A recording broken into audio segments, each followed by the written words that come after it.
Design ചെയ്യുമ്പോൾ തന്നെ പ്രാക്ടിക്കലാക്കാൻ പറ്റുന്ന രീതിയിൽ മാത്രം നമ്മൾ ഡിസൈൻ കാര്യങ്ങൾ നോക്കുക. അപ്പം കസ്റ്റമർ ചോദിച്ച ആകെ ഒരു ചോദ്യം എന്താ വെച്ചാൽ നമുക്ക് 3Dയിൽ അതേപോലെ തന്നെ നമുക്ക് പ്രാക്ടിക്കലാക്കാൻ പറ്റുമോ എന്നുള്ളതാണ്. ഇപ്പോൾ മുകളിലൊന്നും നിങ്ങൾ ഹാൻഡിൽ കാണുന്നുണ്ടാവില്ല. ഇതിൻ്റെ സീക്രട്ട് എന്താ വെച്ചാൽ ജസ്റ്റ് പ്രസ് ചെയ്താണ്. ഇത് പുഷ് ബട്ടണിലാണ് ഈ ഡോറ് കൊടുത്തിട്ടുള്ളത്. ഇവിടെയാണ് മാജിക് കോർണർ കൊടുത്തിട്ടുള്ളത്. നമുക്ക് മാജിക് കോർണറും ഹെറ്റിച്ചിലാണ് വരുന്നത്. ഇതുണ്ടോ, നമുക്ക് ഇതുപോലെ എടുത്തിട്ട് വളരെ സിമ്പിളായിട്ട് ഉപയോഗിക്കാം. കൗണ്ടർ ടോപ്പ് സിംബോളിൻ്റെ ഫുൾ ബോഡി ബ്ലാക്ക് ടൈലാണ് കൊടുത്തിട്ടുള്ളത്. അടിപൊളി ഫിനിഷ് ആയിട്ടുണ്ട്. പൈപ്പാണെങ്കിൽ ഇത് വ്യത്യസ്തമായ മോഡുകൾ ഉള്ള അടിപൊളി പൈപ്പാണ്. ഈ ഒരു ഭാഗത്തായിട്ട് വെജിറ്റബിളൊക്കെ വാഷ് ചെയ്യാനുള്ള വരുന്നുണ്ട്. അതുപോലെ വാട്ടർ പ്യൂരിഫയർ എന്നുള്ള വെള്ളം ഈ ഒരു ഭാഗത്തായിട്ടും. ഈ ഒരു ഹാങ്ങിങ് ലൈറ്റ് ഈ ഐസ്ലാൻഡിൻ്റെ ടോപ്പിലായിട്ട് വന്നപ്പോൾ ഈ ഒരു കിച്ചണിനെ കൂടുതൽ അട്രാക്ഷൻ കൊണ്ടുവരാൻ സാധിക്കും. എനിക്ക് പേഴ്സണലി ഭയങ്കര ഇഷ്ടമാണ് ഇതുപോലെയുള്ള ബ്ലാക്ക് കളറിലുള്ള കിച്ചണൊക്കെ ചെയ്ത് കൊടുക്കുന്നത്. പക്ഷേ കേരളത്തിൽ നമുക്ക് വളരെ കുറവായിട്ടാണ് ബ്ലാക്ക് കളറിലുള്ള കിച്ചൻ്റെ വർക്ക് വരാറ്. ഇപ്പോൾ ഞാൻ നിൽക്കുന്നത് ട്രിവാൻഡ്രത്താണ്, സുനിൽ സാറിൻ്റെ സൈറ്റിലാണ്. ഇവിടെ നമ്മൾ റൂമിൽ കംപ്ലീറ്റ് ചെയ്ത ഒരു അടിപൊളി കിച്ചണാണ് ഇന്ന് പരിചയപ്പെടുത്തുന്നത്. മാറ്റ് ബ്ലാക്കിലാണ് ചെയ്തിട്ടുള്ളത്. അപ്പോൾ ഈ ഒരു കിച്ചൺ ഹോം ടൂറിലേക്ക് എല്ലാവർക്കും ചെയ്യാം.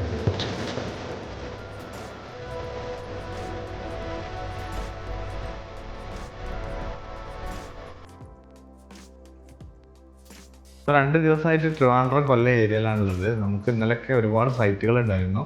അപ്പോൾ ഇന്ന് ഈ സൈറ്റിൻ്റെ ഷൂട്ട് പ്ലാൻ ചെയ്തിട്ടുണ്ടായിരുന്നെങ്കിലും ഈ ഒരു ബ്ലാക്ക് ഷർട്ട് ഇടാൻ ഞാൻ പ്ലാൻ ചെയ്തിട്ടുണ്ടായിരുന്നില്ല. അപ്പോൾ ഈ ബ്ലാക്ക് കിച്ചണിലേക്ക് ബ്ലാക്ക് ഷർട്ടും കൂടെ ഇട്ടപ്പോൾ അടിപൊളിയായില്ലേ? എന്താ നിങ്ങളുടെ അഭിപ്രായം ഒന്ന് കമൻറ്റ് ചെയ്യണേ. സാധാരണ നമ്മൾ ചെയ്യാറ് എൽ ഷേപ്പ്, യു ഷേപ്പ് അല്ലെങ്കിൽ സ്ട്രൈറ്റ് കിച്ചണാണ്. ഇത് ഈ ഷേപ്പാണ്. ഫസ്റ്റ് വരുന്നത് ഫ്രിഡ്ജിൻ്റെ ഏരിയയാണ്. ഫ്രിഡ്ജ് ഇവർ പർച്ചേസ് ചെയ്തിട്ടില്ല, ബ്ലാക്ക് കളറിലാണ് വരുന്നത്. അപ്പോൾ അത് കഴിഞ്ഞ് കഴിഞ്ഞാൽ നമുക്കൊരു ടോൾ യൂണിറ്റ് വരുന്നുണ്ട്. ടോൾ യൂണിറ്റിൽ സെൻസർ ലൈറ്റാണ് കൊടുത്തിട്ടുള്ളത്. എറ്റിച്ചിൻ്റെ ടോൾ യൂണിറ്റാണ് ഇതിൽ കൊടുത്തിട്ടുള്ളത്. ഈ ഫ്രിഡ്ജിൻ്റെ മുകളിലായിട്ട് തന്നെ നമുക്ക് ബാക്കിയുള്ള സ്പേസ് അഡ്ജസ്റ്റ് ചെയ്യാൻ ഇതുപോലെ ഒരു സ്റ്റോറേജ് കൊടുത്തിട്ടുണ്ട്. ഇപ്പോൾ മുകളിലൊന്നും നിങ്ങൾ ഹാൻഡിൽ കാണുന്നുണ്ടാവില്ല. ഇതിൻ്റെ സീക്രട്ട് എന്താ വെച്ചാൽ ജസ്റ്റ് പ്രസ് ചെയ്താണ്. ഇത് പുഷ് ബട്ടണിലാണ് ഈ ഡോറ് കൊടുത്തിട്ടുള്ളത്. നമുക്ക് ആവശ്യം കഴിഞ്ഞാൽ ക്ലോസ് ചെയ്യാം. ഈ ഹാൻഡിൽ ശരിക്കും പറഞ്ഞാൽ ഓവറായിട്ട് വരുന്നത് ഭയങ്കര ബോറാണ്. അപ്പോൾ ഇതൊരു സിമ്പിളായിട്ട് മിനിമലായിട്ട് നിൽക്കും. ഈ ഒരു സൈഡിലായിട്ട് നമുക്ക് മിക്സി വെക്കാനുള്ള ഒരു പ്രൊവിഷൻ കൊടുത്തിട്ടുണ്ട്. ഇതിലാണ് മിക്സിയൊക്കെ കൊടുത്തിട്ടുള്ളത്. ആവശ്യമുള്ള സമയത്ത് ഇവിടെ എടുത്ത് ഉപയോഗിക്കാം, ആവശ്യം കഴിഞ്ഞാൽ ക്ലോസ് ചെയ്യാം. ഈ പ്ലെയിൻ ബ്ലാക്കിനെ കൂടുതൽ മനോഹരമാക്കാൻ ബ്ലാക്ക് ഫ്രെയിമിൽ സെമി ടിൻറ്റഡ് ബ്ലാക്കിൽ നമ്മൾ ഇതുപോലെയുള്ള ഗ്ലാസ് ഫ്രെയിമിൽ ഡോർ കൊടുത്തിട്ടുണ്ട്. അതിൻ്റെ ഉള്ളിലായിട്ട് ഇതുപോലെയുള്ള മനോഹരമായിട്ടുള്ള പ്രൊഡക്റ്റുകൾ സൂക്ഷിക്കാം. ഇത് കാണുമ്പോൾ ഒരു രക്ഷയില്ലാത്തൊരു പ്രീമിയം ഫീലാണ് കിട്ടുന്നത്. പിന്നെ ഞാൻ എടുത്തു പറയേണ്ട ഒന്ന്, ഇതിൻ്റെ ഫ്ലോറും വാൾ ടൈലും എല്ലാം വുഡൻ ടൈലാണ്. അപ്പോൾ വേറെ വ്യത്യസ്തമായ ഒരു 4-5 കളറിലൊന്നും ടൈല് കൊടുത്തിട്ടില്ല. ബാക്കിയൊക്കെ സിംഗിൾ കളറ്. അപ്പോൾ ഈ ഒരു ടീമിനെ കൂടുതൽ സിമ്പിൾ ആക്കുന്നുണ്ട്. പിന്നെ ഈ ഒരു ഭാഗത്താണ് ഓയിൽ പുൾ ഔട്ട് വരുന്നത്. വുഡൻ ഹോബ്, ഇത് ബോഷിൻ്റെ ആണ് കേട്ടോ ഇവിടെ ഉപയോഗിച്ചിട്ടുള്ളത്. ഇതിൽ കട്ട്ലറി ട്രേ വരുന്നുണ്ട്. അതുപോലെ തന്നെ ഒരു പ്ലെയിൻ ട്രേ വരുന്നുണ്ട്, ഒരു പ്ലേറ്റ് ബാസ്ക്കറ്റ് വരുന്നുണ്ട്. ഇത് ഈ ഷേപ്പിൻ്റെ ഈ ഒരു ഭാഗം എന്ന് പറഞ്ഞാൽ സെൻട്രൽ ഭാഗം ഒരു ഐസ്ലാൻഡ് ടൈപ്പിലാണ് ഉപയോഗിച്ചിട്ടുള്ളത്. ഒരു ബ്രേക്ക്ഫാസ്റ്റ് ടേബിൾ പോലെ ഉപയോഗിക്കാം. ഇവിടെയാണ് മാജിക് കോർണർ കൊടുത്തിട്ടുള്ളത്. നമുക്ക് മാജിക് കോർണറും ഹെറ്റിച്ചിലാണ് വരുന്നത്. ഇതുണ്ടോ, നമുക്ക് ഇതുപോലെ എടുത്തിട്ട് വളരെ സിമ്പിളായിട്ട് ഉപയോഗിക്കാം.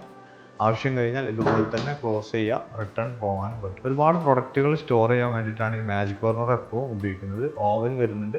ഓവൻ്റെ അടുത്തായിട്ട് തന്നെ അതിനോടനുബന്ധപ്പെട്ട പാത്രങ്ങളൊക്കെ വെക്കാൻ ഒരു പ്ലെയിൻ ട്രേയും കൊടുത്തിട്ടുണ്ട്.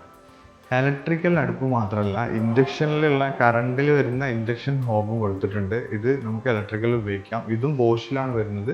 വളരെ മിനിമൽ ഡിസൈനാണ് കേട്ടോ ഇതൊക്കെ. ഈ ഒരു ഭാഗത്തായിട്ടാണ് സിങ്ക് വരുന്നത്. സിങ്ക് റോഹുവിൻ്റെ ആണ് വരുന്നത്. ഇത് സാധാരണ ചൈന സിങ്ക് നിങ്ങൾ കണ്ടിട്ടുണ്ടാവും. പിയാനോ മോഡൽ സിങ്കാണ്. ഈ പിയാനോ നിൽക്കുന്ന പോലെ ഇത് പ്രസ് ചെയ്ത് കഴിഞ്ഞാൽ അവിടെ ഗ്ലാസ് വാഷ് കണ്ടില്ലേ. ഇനി പൈപ്പാണെങ്കിൽ ഇത് വ്യത്യസ്തമായ മോഡുകൾ ഉള്ള അടിപൊളി പൈപ്പാണ്. ഈ ഒരു ഭാഗത്തായിട്ട് വെജിറ്റബിളൊക്കെ വാഷ് ചെയ്യാനുള്ള വരുന്നുണ്ട്. അതുപോലെ വാട്ടർ പ്യൂരിഫയർ എന്നുള്ള വെള്ളം ഈ ഒരു ഭാഗത്തായിട്ടും നമുക്ക് എടുക്കാൻ വേണ്ടി പറ്റും. ഇതിൻ്റെ തൊട്ട് മുകളിലായിട്ട് നമ്മൾ സാധാരണ ചെയ്യുന്ന പോലെ തന്നെ GTPT കൊടുത്തിട്ടുണ്ട്. GTPT ട്രേ ഉള്ളതാണ്. വെള്ളം എടുത്ത് ഒഴിവാക്കാൻ വളരെ ഈസിയാണ്. ഹെറ്റിച്ചിൽ തന്നെയാണ് GTPT കൊടുത്തിട്ടുള്ളത്. ഈ ഒരു കിച്ചൺ മനോഹരമാക്കുന്ന മറ്റൊരു ഭാഗമാണ് ടോപ്പിൽ കൊടുത്ത ഗ്ലാസ് ഡോർ. ഇതും പുഷ് ബട്ടനാണ്. ജസ്റ്റ് പ്രസ് ചെയ്ത് കഴിഞ്ഞാൽ ഇതുപോലെ നമുക്ക് കുറച്ച് വലിയ പ്രൊഡക്റ്റുകളൊക്കെ മുകളിൽ സൂക്ഷിക്കാം. ആവശ്യം കഴിഞ്ഞാൽ സിമ്പിളായിട്ട് ക്ലോസ് ചെയ്യാം. ഈ ഒരു ഹാങ്ങിങ് ലൈറ്റ് ഈ ഐസ്ലാൻഡിൻ്റെ ടോപ്പിലായിട്ട് വന്നപ്പോൾ ഈ ഒരു കിച്ചണിനെ കൂടുതൽ അട്രാക്ഷൻ കൊണ്ടുവരാൻ സാധിച്ചു. മാറ്റ് കളർ പലർക്കും ഇപ്പോഴും ഒരു ഇഷ്ടക്കുറവുണ്ട്. പക്ഷേ എനിക്ക് പേഴ്സണലി മാറ്റ് കളറാണ് ഇഷ്ടം.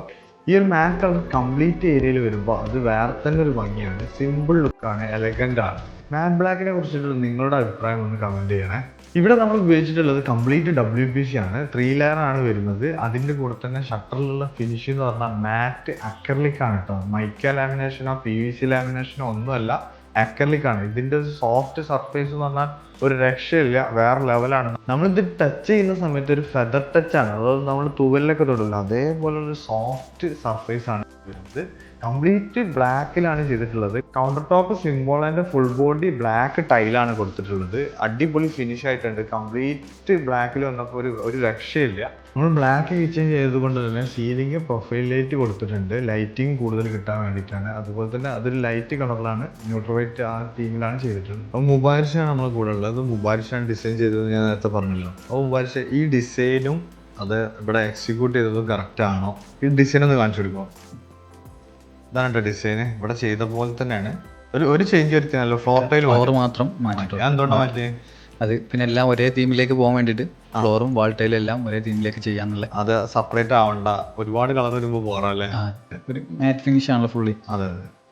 ഈ ഡിസൈൻ ചെയ്തത് എന്തുകൊണ്ടാണ് ഈ സെയിം രീതിയിൽ എക്സിക്യൂട്ട് ചെയ്യാൻ സാധിച്ചത്? ഡിസൈൻ ചെയ്യുമ്പോൾ തന്നെ പ്രാക്ടിക്കലാക്കാൻ പറ്റുന്ന രീതിയിൽ മാത്രം നമ്മൾ ഡിസൈൻ കാര്യങ്ങൾ നോക്കുക. അതെ, ഇതാണ് പലരും ശ്രദ്ധിക്കാത്തൊരു കാര്യം. പ്രാക്ടിക്കലാക്കാൻ പറ്റാത്ത പല കാര്യങ്ങളും ഡിസൈൻ ചെയ്യും, പിന്നെ അത് ഒരിക്കലും ചെയ്യാൻ പറ്റില്ല. അതുകൊണ്ടാണ് ചില ആളുകൾക്ക് ഇപ്പോഴും മടുപ്പുണ്ട്. 3D അല്ല, അതുപോലെ ഒന്നും ചെയ്യാൻ പറ്റൂല അല്ലേ, അങ്ങനെ പറയില്ലേ? മാക്സിമം കളേഴ്സ് വരെ നമ്മൾ മാക്സിമം ലെവലാക്കുന്ന രീതിയിലാണ് ചെയ്തിട്ടുള്ളത്. കളേഴ്സ് പിന്നെ ആക്സറീസ് എല്ലാ കാര്യങ്ങളും. ഓക്കെ, അപ്പോൾ ഈ ഡിസൈനിനെ കുറിച്ചിട്ടുള്ള നിങ്ങളുടെ അഭിപ്രായം ഒന്ന് കമൻറ്റ് ചെയ്യും. മുബാരിഷിനൊന്നും അറിയാലോ. അപ്പോൾ സബിയാണ് എക്സിക്യൂട്ട് ചെയ്തത്. സബി, എന്താണ് ഈ കിച്ചണിനെ കുറിച്ച് പറയാനുള്ളത്? ഈ കസ്റ്റമർ നമ്മൾ എങ്ങനെ കോൺടാക്ട് ചെയ്തത്? കസ്റ്റമർ ഓൺലൈൻ വഴി ഞങ്ങൾ വന്ന എൻക്വയറിയാണ്. ഞാൻ ഡീൽ ചെയ്തിട്ടുണ്ട്. നമുക്ക് കസ്റ്റമർ ആദ്യം ഒരു ഡിസൈൻ ഉണ്ടായിരുന്നു, കസ്റ്റമർ അടുത്തുണ്ടായിരുന്നു. അപ്പോൾ അത് ഓക്കെ ഇല്ലാത്തതുകൊണ്ടാണ് നമ്മുടെ അടുത്ത് വന്നത്. നമ്മളെ പേജിലുള്ള ഫോട്ടോസ് കാര്യങ്ങൾ കണ്ടിട്ടാണ് നമ്മുടെ അടുത്ത് എത്തിയിട്ടുള്ളത്. കറക്റ്റ് നമ്മൾ കസ്റ്റമർ പറഞ്ഞ രീതിയിൽ നമ്മൾ ഡിസൈൻ ചെയ്ത് കൊടുത്തു. കാരണം ഒരുപാട് ചേഞ്ചസ് ഒക്കെ ഉണ്ടായിരുന്നു. ചേഞ്ചൊക്കെ ക്ലിയർ ചെയ്തതിന് ശേഷമാണ് നമ്മൾ കൺഫേം ആക്കിയതിന് ശേഷമാണ് പിന്നെ വർക്കിലേക്ക് പോയത്. അപ്പം കസ്റ്റമർ ചോദിച്ച ആകെ ഒരു ചോദ്യം എന്താ വെച്ചാൽ നമുക്ക് 3D അതേപോലെ തന്നെ നമുക്ക് പ്രാക്ടിക്കലാക്കാൻ പറ്റുമെന്നുള്ളതാണ്. അത് നമ്മൾ കറക്റ്റ് അതുപോലെ തന്നെ ചെയ്തിട്ടുണ്ട്. കറക്റ്റ് ഇവിടെ ഒരു പോയിന്റ്, ലൈറ്റിന്റെ പോയിന്റ് വരെ നമ്മൾ അതുപോലെ തന്നെയാണ് ചെയ്തത്. നമ്മൾ വന്നിട്ട് ലൈറ്റ് പോയിന്റ് ഒക്കെ മാർക്ക് ചെയ്ത് കൊടുത്തു, അതുപോലെ എല്ലാം കോർഡിനേറ്റ് ചെയ്തിട്ടാണ് നമ്മൾ ചെയ്തിട്ടുള്ളത്. പക്ഷേ മാറ്റ് അക്രലിക്കിന്റെ ഒരു ഭംഗി വേറെ തന്നെ. അത് വേറെ തന്നെ. മാറ്റ് കിച്ചണിലേക്ക് മാറ്റ് ഒരു എല്ലാത്ത ഭയങ്കര ഫീലാണ്. കാരണം നമ്മൾ സാധാരണ ഗ്ലോസിയാണ് ഭയങ്കര രസമല്ല, പക്ഷെ മാറ്റിലേക്ക് നിങ്ങൾ മാറിക്കോളി. ഇനി തുടങ്ങാൻ പ്ലാൻ ചെയ്യുന്നുണ്ടെങ്കിൽ അടിപൊളിയാണ്, ഒരു രക്ഷയില്ല കേട്ടോ. നിങ്ങൾക്ക് എക്സിക്യൂഷനിലെ മെറ്റീരിയലിനെ കുറിച്ച് ഡൗട്ട് ഉണ്ടെങ്കിൽ ഒന്ന് താഴെ കമൻറ്റ് ചെയ്തോളൂ, സബി ആൻസർ ചെയ്യും. കേരളം, തമിഴ്നാട്, കർണാടക ഈ 3 സ്റ്റേറ്റിൽ നമ്മൾ വർക്ക് എടുക്കുന്നുണ്ട്. നിങ്ങൾക്ക് ഇതുപോലെയുള്ള കംപ്ലീറ്റ് ഇൻറ്റീരിയർ, കിച്ചൺ മാത്രമല്ല കംപ്ലീറ്റ് ഇൻറ്റീരിയർ ചെയ്യുന്നുണ്ട്. നിങ്ങൾക്ക് ഇതുപോലെയുള്ള വർക്കുകൾ ഉണ്ടെങ്കിൽ നമ്മളെ കോൺടാക്ട് ചെയ്യാവുന്നതാണ്. ഇതുപോലെയുള്ള വ്യത്യസ്തമായ കിച്ചൺ ടൂറിനായിട്ട് നമ്മുടെ ചാനലൊന്ന് സബ്സ്ക്രൈബ് ചെയ്യുക. നിങ്ങൾക്ക് ഈ വീഡിയോ ഉപകാരപ്പെട്ടാൽ ഒന്ന് ഷെയർ ചെയ്യണേ. ഈ ഒരു കിച്ചനെ കുറിച്ചിട്ടുള്ള നിങ്ങളുടെ വിലയേറിയ അഭിപ്രായം താഴെ ഒന്ന് കമൻറ്റ് ചെയ്യണേ.